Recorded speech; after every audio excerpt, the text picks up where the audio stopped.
I am replacing the solenoid on my furnace's humidifier.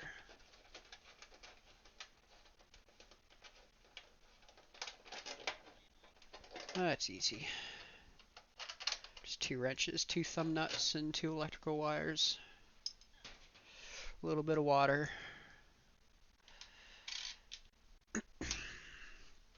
Just gotta make sure I'm actually getting water out of this, because if this valve is shot, that's gonna be unfortunate.